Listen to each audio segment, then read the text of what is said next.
Good morning, dear judges. First of all, it's such a huge honor for me to be invited to this competition held by the Gadjah Mada University.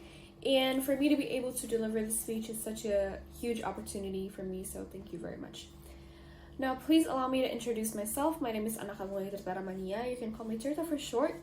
I'm 16. I'm an 11th grade high school student from SMA Plus Pemonan Jaya, South Tangerang. And today I will be talking about Indonesia's G20 and fostering international collaboration. And the reason why I have picked this topic is because I want to explain why this G20 presidency event is being held and how it will affect and bring benefit to our country. Now, when we go around the areas of Jakarta or when we turn on the TV, we can see the word G20 Indonesia 2022 being circulated around.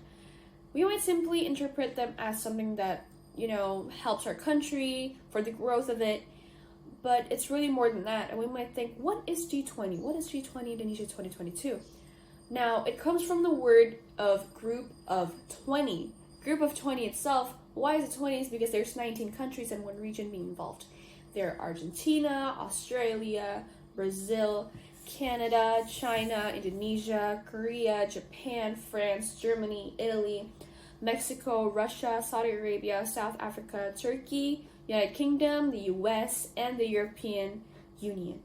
This started off back in the year 1999 when the central bank governor and the Minister of Finance held a meeting and discussed about the policies in order to resolve the global financial as well as the economical problem crisis it had on the year 97 until 1998.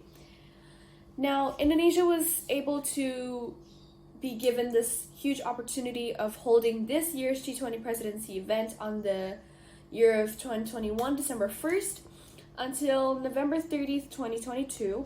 And before Indonesia had the opportunity to hold this year's G20 presidency event, it was Italy. So specifically on October 31st, 2021 last year, the Prime Minister of Italy, which is Mario Draghi, handed over to our country's President Mr. Joko Widodo. Now, ever since the pandemic started 2 years ago, it has been really, really hard for everyone. In other words, has been a crisis. Now, the theme to Indonesia's G20 presidency 2022 is Recover Together, Recover Stronger. That is due to the pressure of the COVID-19, in which it requires an exclusive effort to finding a way out of this pandemic and finding ways to recover from it. Now, there are three sectors in which the Indonesian presidency focuses on to reach a target of strong recovery, and the first sector is strengthening of global health structure. Now, as I mentioned before, the pandemic that broke 2 years ago has been really hard for everyone until today. Now, that's why the first sector focuses on strengthening the global health structure for facing this current health crisis and the future health crisis. And based on the data written in our World in Data, there's only 10.6 in low-income countries that has received at least the first dose of the COVID-19 vaccine. According to Dr. Puput Oktaminanti, who happens to be the TF6 Global Health Security, she's the coordinator at the COVID-19 at think tank 20 Indonesia. She mentioned that in order to have a coordinated policy response, there's things that need to be focused on, which is the distribution, the development of vaccines, as well as therapies and diagnosis to be distributed equally, and for people to be more aware of this crisis and the future crisis. The second one is digital transformation. According to Nailul Huda, who happens to be the researcher of Institute for Development of Economics and Finance, stated that this sector's discussion in the G20 presidency meeting was very important for nations as well as Indonesia to continue the increase of economic recovery, and stated that every economic related things will be ran digitally, as well as the economic recovery will be ran by the internet, will be driven by the internet. Now, he stated that after COVID-19 pandemic, aiming on accelerating the economic recovery has become one of the targets, and developing economic development digital has been one of the main strategies to transforming Indonesia's economics. Now, data shown that the first quarter of 2021, Indonesia's investment value in digital company was $4.7 billion, and that is the highest in 4 years. And it is expected by 2025, Indonesia's economic value is estimated to reach $146 billion. Now, the third one, there's this energy transition.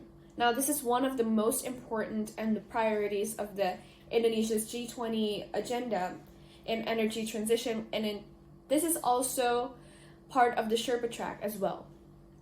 Now, economy is moved by energy, in which the G20 countries, as I have mentioned before, uses 70% of the global primary energy. And according to IRENA, which is International Renewable Energy Agency, said that the G20 countries are predicted to be able to hold 75% of the renewable energy placement potential.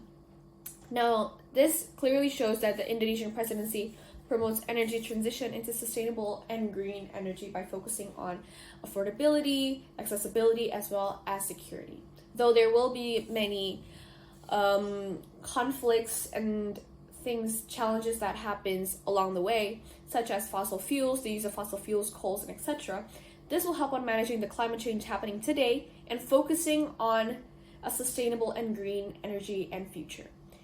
Now, as I said before, there's so many benefits and opportunities to the people of Indonesia because of this G20 presidency. One of them is having a lot of job opportunities being held, and there's so many job opportunities for so many people because of the 157 meetings that has been held according to the Ministry of Finance. Now, there are now many job opportunities reaching more than 7 trillion rupiah. It's also mentioned that Indonesia has the most stable economic and political system in the ASEAN. In conclusion, these 3 sectors that helps on the G20 presidency on finding solutions to recovery, which is strengthening the global health architecture, digital transformation, energy transition, in which it helps the world that can respond better to future health crisis, and the Indonesian presidency being focused on digital skills to make sure that everyone can get an access to inclusive digital transformation and providing a sustainable and green energy to help manage the climate change. And not only that, with other G20 countries in preventing food crisis on becoming worse and becoming more and more worse. Now, this G20 presidency, as I said before, promotes on recovery. Therefore, in the logo of the G20 Indonesia presidency, there is 2 mountains in the colors of red and blue from the sunrise, which holds a meaning of hope for positive changes. Thank you for taking the time to listen to my speech. Good morning.